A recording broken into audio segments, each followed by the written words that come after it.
ನಮಸ್ಕಾರ. First tube ನ ಮತ್ತೊಂದು ವಿಡಿಯೋಗೆ ಸ್ವಾಗತ.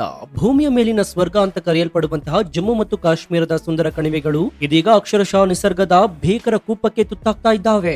ಎಲ್ಲಿ ನೋಡಿದ್ರು ಹಸಿರು, ಎಲ್ಲಿ ನೋಡಿದ್ರು ಕೂಡ ಹಿಮಾವೃತ ಪರ್ವತಗಳಿಂದ ಕಂಗೊಳಿಸ್ತಾ ಇದ್ದಂತಹ ಈ ಪವಿತ್ರ ಪುಣ್ಯ ಭೂಮಿ ಇದೀಗ ಕೆಸರು ಮಣ್ಣು ಮತ್ತು ಪ್ರವಾಹದ ನೀರಿನಿಂದ ತುಂಬ ಹೋಗಿದೆ. ಜಗತ್ತಿನ ಮೂಲೆ ಮೂಲೆಗಳಿಂದ ಅಲ್ಲಿನ ಸೌಂದರ್ಯವನ್ನ ಸವಿಯಲು ಬಂದಿದ್ದಂತಹ ಪ್ರವಾಸಿಗರು ಮತ್ತು ಅಲ್ಲಿನ ಮುಗ್ಧ ಸ್ಥಳೀಯ ನಿವಾಸಿಗಳು ಪ್ರಕೃತಿಯ ಈ ದಿಢೀರ್ ಆಕ್ರಮಣಕ್ಕೆ ಬೆಚ್ಚಿ ಬಿದ್ದಿದ್ದಾರೆ. ಆಕಾಶವೇ ಕಳಚಿ ಭೂಮಿಯ ಮೇಲೆ ಬಿತ್ತೇನೋ ಎನ್ನುವಷ್ಟರ ಮಟ್ಟಿಗೆ ಏಕಾಏಕಿ ಸುರಿದ ಕುಂಭದ್ರೋಣ ಮಳೆ ಇಡೀ ಕಣಿವೆ ರಾಜ್ಯದ ನಕ್ಷೆಯನ್ನೇ ಬದಲಾಯಿಸುವ ಹಂತಕ್ಕೆ ತಲುಪಿದೆ.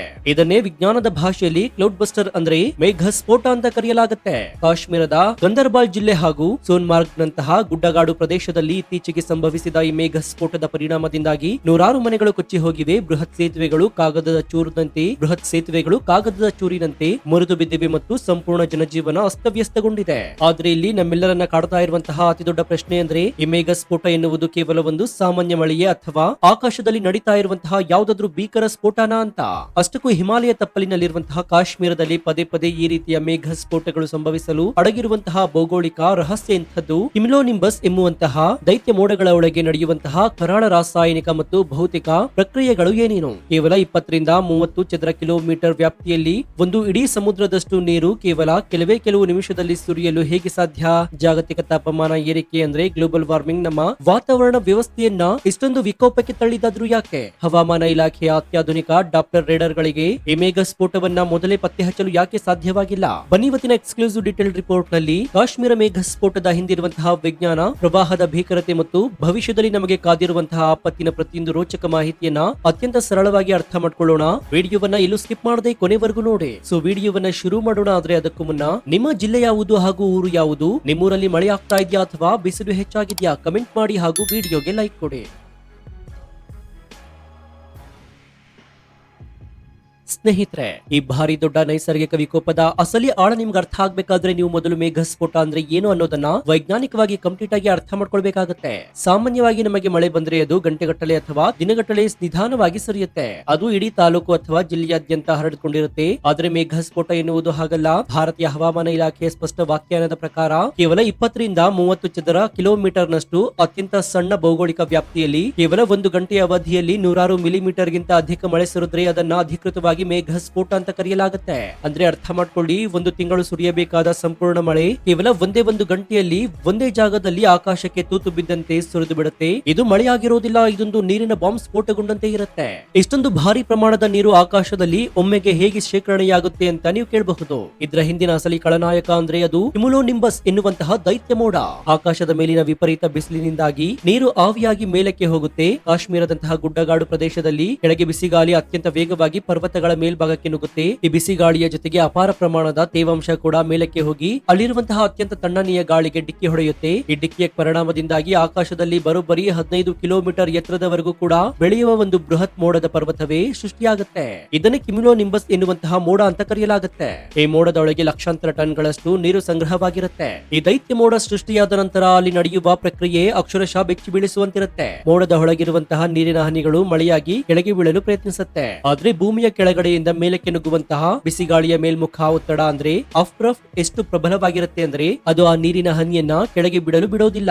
ಬದಲಾಗಿ ಆ ಹನಿಯನ್ನ ಮತ್ತೆ ಮೋಡದ ಮೇಲ್ಭಾಗಕ್ಕೆ ತಳ್ಳುತ್ತೆ. ಮೋಡದ ಅತಿ ಎತ್ತರದ ಭಾಗದಲ್ಲಿ ಉಷ್ಣಾಂಶ -ಡಿಗ್ರಿಯಲ್ಲಿ ಇರೋದ್ರಿಂದ ಆ ನೀರಿನ ಹನಿಗಳು ಮಂಜುಗಡ್ಡೆಯಾಗಿ ಬದಲಾಗುತ್ತೆ. ಕೆಳಗಿನಿಂದ ಗಾಳಿ ನುಗ್ಗುತ್ತಾನೆ ಇರುತ್ತೆ. ಮೇಲ್ಭಾಗದಲ್ಲಿ ನೀರು ಮಂಜುಗಡ್ಡೆಯಾಗಿ ಶೇಖರಣೆಯಾಗುತ್ತೆ. ಒಂದು ಹಂತದಲ್ಲಿ ಆ ಮೋಡದ ಒಳಗೆ ಒಂದು ಇಡೀ ಸಮುದ್ರವೇ ನಿರ್ಮಾಣವಾಗ್ಬಿಡುತ್ತೆ.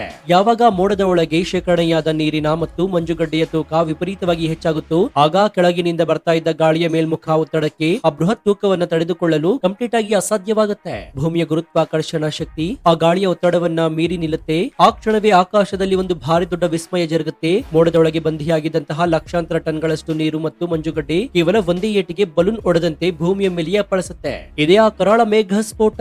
ಆಕಾಶದಿಂದ ನೀರು ಸುರಿಯುವುದಿಲ್ಲ, ಬದಲಾಗಿ ಒಂದು ಬೃಹತ್ ಜಲಪಾತವೇ ನೇರವಾಗಿ ಗುಡ್ಡಗಳ ಮೇಲೆ ಬಿದ್ದಂತೆ ಭಾಸವಾಗುತ್ತೆ.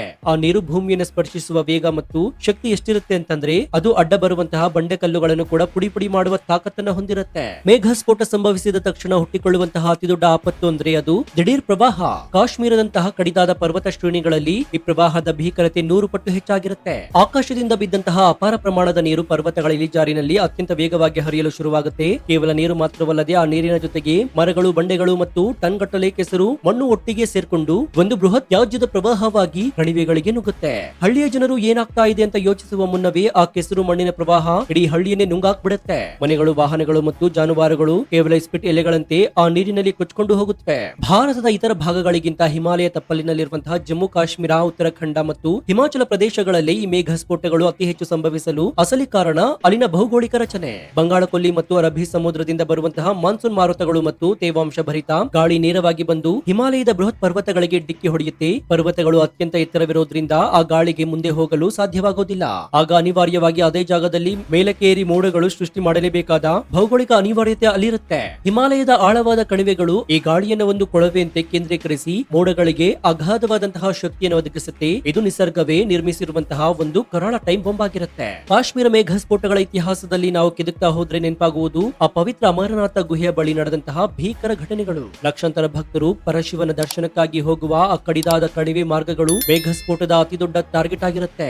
ಬಾಲ್ಟಲ್ ಮತ್ತು ಪೆಹಲ್ಗಾಮ್ ಮಾರ್ಗದಲ್ಲಿ ಏಕಾಏಕಿ ಸುರಿಯುವ ನೀರಿನಿಂದಾಗಿ ಅಲ್ಲಿ ನಿರ್ಮಿಸಲಾದಂತಹ ಟೆಂಟ್ಗಳು ಮತ್ತು ಸೇತುವೆಗಳು ಕಂಪ್ಲೀಟ್ ಆಗಿ ಕೊಚ್ಚಿ ಹೋಗುತ್ತವೆ. ಪ್ರಕೃತಿಯ ಮುನಿಸಿಗೆ ಎಷ್ಟೋ ಮುಗ್ಧ ಭಕ್ತರು ಮತ್ತು ಜನರು ತಮ್ಮ ಪ್ರಾಣ ಪಕ್ಷಿಯನ್ನು ಕಳೆದುಕೊಂಡಿದ್ದಾರೆ. ಪ್ರಕೃತಿ ಮುನಿಸಿಕೊಂಡ್ರೆ ಅಲ್ಲಿ ಭಗವಂತನ ಸನ್ನಿಧಿಯು ಕೂಡ ಆ ವಿಕೋಪದಿಂದ ತಪ್ಪಿಸಿಕೊಳ್ಳಲು ಸಾಧ್ಯವಿಲ್ಲ ಎನ್ನುವ ಕಟು ಸತ್ಯ ಕೂಡ ಹೌದು. ಹಿಂದೆ 10 ವರ್ಷಗಳಿಗೊಮ್ಮೆ ಆಗ್ತಾ ಇದ್ದಂತಹ ಈ ಮೇಘ ಸ್ಫೋಟಗಳು ಇದೀಗ ಪ್ರತಿ ವರ್ಷವೂ ಕೂಡ ನಡೀತಾ ಇದೆ. ಇದಕ್ಕೆ ಅತಿ ದೊಡ್ಡ ಕಾರಣ ಉತ್ತರ ಗ್ಲೋಬಲ್ ವಾರ್ಮಿಂಗ್ ಅಂದ್ರೆ ಜಾಗತಿಕ ತಾಪಮಾನ ಏರಿಕೆ. ಮನುಷ್ಯ ತನ್ನ ಸ್ವಾರ್ಥಕ್ಕಾಗಿ ಕಾಡುಗಳನ್ನ ನಾಶ ಮಾಡಿ ಕಾರ್ಖಾನೆಗಳು ಮತ್ತು ವಾಹನಗಳ ಮೂಲಕ ಸಿಕ್ಕಾಪಟ್ಟೆ ಕಾರ್ಬನ್ ಅನ್ನ ವಾತಾವರಣಕ್ಕೆ ಬಿಡ್ತಾ ಇದ್ದಾನೆ. ಇದರಿಂದ ಭೂಮಿಯ ಶಾಖ ವಿಪರೀತವಾಗಿ ಹೆಚ್ಚಾಗ್ತಾ ಇದೆ. ವಾತಾವರಣದ ಉಷ್ಣಾಂಶ ಕೇವಲ 1 ಡಿಗ್ರಿ ಸೆಲ್ಸಿಯಸ್ ಹೆಚ್ಚಾದ್ರೂ ಕೂಡ ಅದು 7% ಹೆಚ್ಚು ತೇವಾಂಶವನ್ನು ಹಿಡಿದಿಟ್ಟುಕೊಳ್ಳುವಂತಹ ಶಕ್ತಿಯನ್ನು ಪಡೆಯುತ್ತೆ. ಆಕಾಶದಲ್ಲಿ ಸೇರುವಂತಹ ಈ ಅಪಾರ ಪ್ರಮಾಣದ ತೇವಾಂಶವೇ ಇಂದು ದೈತ್ಯ ಮೋಡಗಳಾಗಿ ಬದಲಾಗಿ ನಮ್ಮದೇ ತಲೆಯ ಮೇಲೆ ಸ್ಫೋಟಗೊಳ್ತಾ ಇದೆ. ನಾವು ಪ್ರಕೃತಿಯ ಮೇಲೆ ಮಾಡ್ತಾ ಇರುವ ದೌರ್ಜನ್ಯಕ್ಕೆ ಪ್ರಕೃತಿ ಈ ರೀತಿಯಾಗಿ ತನ್ನ ಸೇಡನ್ನು ತೀರಿಸಿಕೊಳ್ತಾ ಇದೆ.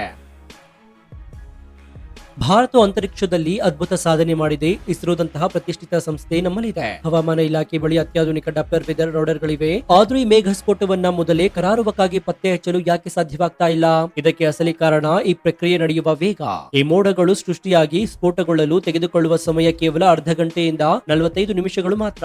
ಇಷ್ಟು ಕಡಿಮೆ ಸಮಯದಲ್ಲಿ ಆ ಮೋಡದ ನಿಖರವಾದಂತಹ ಲೊಕೇಶನ್ ಅನ್ನ ಟ್ರ್ಯಾಕ್ ಮಾಡಿ ಆ ನಿರ್ದಿಷ್ಟ ಹಳ್ಳಿಯ ಜನರಿಗೆ ಎಚ್ಚರಿಕೆ ರವಾನಿಸಿ ಅವರನ್ನ ಅಲ್ಲಿಂದ ಸ್ಥಳಾಂತರ ಮಾಡುವುದು ಪ್ರಾಕ್ಟಿಕಲ್ ಆಗಿ ಅಕ್ಷರಶಃ ಅಸಾಧ್ಯದ ಮಾತು. ಹಿಮಾಲಯದ ಕಡಿದಾದ ಪ್ರದೇಶಗಳ ನಡುವೆ ರಾಡರ್ಗಳ ಸಿಗ್ನಲ್ಗಳು ಕೂಡ ಸರಿಯಾಗಿ ಕೆಲಸ ಮಾಡೋದಿಲ್ಲ ಎನ್ನುವುದು ವಿಜ್ಞಾನಿಗಳ ಅತಿದೊಡ್ಡ ತಲೆನೋವಾಗಿದೆ. ಮೇಘ ಸ್ಫೋಟಗಳು ನೈಸರ್ಗಿಕವಾಗಿ ನಡೆದರೂ ಕೂಡ ಅದರಿಂದ ಆಗುವ ಅನಾಹುತಗಳ ಪ್ರಮಾಣ 106 ಪಟ್ಟು ಹೆಚ್ಚಾಗಲು ಮನುಷ್ಯನ ಅವೈಜ್ಞಾನಿಕ ಕಾಮಗಾರಿಗಳೇ ನೇರ ಕಾರಣ. ಕಾಶ್ಮೀರದ ಕಣಿವೆಗಳಲ್ಲಿ ನದಿಗಳ ಪಾತ್ರಗಳನ್ನ ಒತ್ತುವರಿ ಮಾಡಿ ಬೃಹತ್ ಹೋಟೆಲ್ಗಳು ಮತ್ತು ರೆಸಾರ್ಟ್ ಗಳನ್ನು ನಿರ್ಮಾಣ ಮಾಡಲಾಗಿದೆ. ನೀರು ಹರಿದು ಹೋಗುವ ನೈಸರ್ಗಿಕ ಜಾಗದಲ್ಲಿ ಕಾಂಕ್ರೀಟ್ ಬಿಲ್ಡಿಂಗ್ ಗಳನ್ನ ಕಟ್ಟಿದ್ರೆ ಪ್ರವಾಹ ಬಂದಾಗ ಆ ನೀರು ಎಲ್ಲಿಗೆ ಹೋಗಬೇಕು? ನಿಸರ್ಗ ತನ್ನ ಹಳೆಯ ದಾರಿಯನ್ನ ಯಾವತ್ತೂ ಕೂಡ ಮರೆಯೋದಿಲ್ಲ. ಅದು ತನ್ನ ದಾರಿಯಲ್ಲಿ ಅಡ್ಡ ಬರುವಂತಹ ಪ್ರತಿಯೊಂದು ಕಾಂಕ್ರೀಟ್ ಕೋಟೆಯನ್ನ ನಿರ್ದಾಕ್ಷಿಣ್ಯವಾಗಿ ಪುಡಿಗಟ್ಟಿ ಮುನ್ನಗ್ಗುತ್ತೆ. ಅಭಿವೃದ್ಧಿಯ ಹೆಸರಿನಲ್ಲಿ ನಾವು ಮಾಡ್ತಾ ಇರುವ ಈ ವಿನಾಶಕಾರಿ ತಪ್ಪುಗಳೇ 106 ಜನರ ಜೀವ ಕಳೆದುಕೊಳ್ಳಲು ಮೂಲ ಕಾರಣವಾಗ್ತಾ ಇದೆ. ಇಂತಹ ಭೀಕರ ಪರಿಸ್ಥಿತಿಗಳು ನಿರ್ಮಾಣವಾದಾಗ ನಮ್ಮ ನೆರವಿಗೆ ದೇವತೆಯಂತೆ ಧಾವಿಸುವುದು ನಮ್ಮ ಭಾರತೀಯ ಸೇನೆ ಮತ್ತು NDRF ಕಮಾಂಡೋಗಳು. ರಸ್ತೆಗಳು ಸಂಪೂರ್ಣವಾಗಿ ಕೊಚ್ಚಿ ಹೋಗಿದ್ರು ಕೂಡ, ಸಂಪರ್ಕ ವ್ಯವಸ್ಥೆ ಕಟ್ಟಾದ್ರೂ ಕೂಡ ಈ ಯೋಧರು ತಮ್ಮ ಸ್ವಂತ ಪ್ರಾಣವನ್ನ ಪಣಕ್ಕಿಟ್ಟು ಪ್ರವಾಹದಲ್ಲಿ ಸಿಲುಕಿರುವ ಮುಗ್ಧ ಜನರನ್ನ ರಕ್ಷಣೆ ಮಾಡ್ತಾರೆ. ಹೆಲಿಕಾಪ್ಟರ್ಗಳ ಮೂಲಕ ಅನ್ನ, ನೀರು ಮತ್ತು ಔಷಧಿಗಳನ್ನ ಪೂರೈಸುತ್ತಾರೆ. ಮಂಜುಗಡ್ಡೆಯಂತಹ ಚಳಿ ಮತ್ತು ಕೆಸರಿನ ನಡುವೆ ದಿನಗಟ್ಟಲೆ ನಿದ್ದೆ ಇಲ್ಲದೆ ಕಾರ್ಯಾಚರಣೆ ಮಾಡ್ತಾರೆ. ಈ ಭದ್ರತಾ ಪಡೆಗಳ ತ್ಯಾಗ ಮತ್ತು ಸೇವೆಗೆ ಇಡೀ ದೇಶವೇ ಅಕ್ಷರಶಃ ಸ್ಥಿರವಾಗಿ ನಮಸ್ಕರಿಸಲೇಬೇಕಾಗುತ್ತೆ. ನಾವು ಪ್ರಕೃತಿಯನ್ನ ನಿಯಂತ್ರಿಸಲು ಸಾಧ್ಯವಿಲ್ಲ, ಆದ್ರೆ ಅದರಿಂದ ಆಗುವಂತಹ ಅನಾಹುತವನ್ನ ತಡೆಯುವುದು ಬುದ್ಧಿವಂತಿಕೆ ನಮಗಿರಬೇಕು. ಒಟ್ಟಾರೆಯಾಗಿ ಹೇಳೋದಾದ್ರೆ ಸ್ನೇಹಿತರೆ, ಈ ಇಡೀ ಭೌಗೋಳಿಕ ಮತ್ತು ಹವಾಮಾನ ವಿದ್ಯಮಾನವನ್ನ ಅವಲೋಕಿಸಿದಾಗ ನಮಗೆ ಅರ್ಥವಾಗುವ ಒಂದು ಕಟು ಸತ್ಯ ಏನಂದ್ರೆ, ಮನುಷ್ಯ ಎಷ್ಟೇ ದೊಡ್ಡವನಾದ್ರೂ ಕೂಡ, ಎಷ್ಟೇ ಅಹಂಕಾರದಿಂದ ಮೆರೆದ್ರೂ ಕೂಡ ಪ್ರಕೃತಿಯ ಒಂದು ಸಣ್ಣ ಕೋಪದ ಮುಂದೆ ಆತ ಕೇವಲ ಧೂಳಿಗೆ ಸಮಾನ.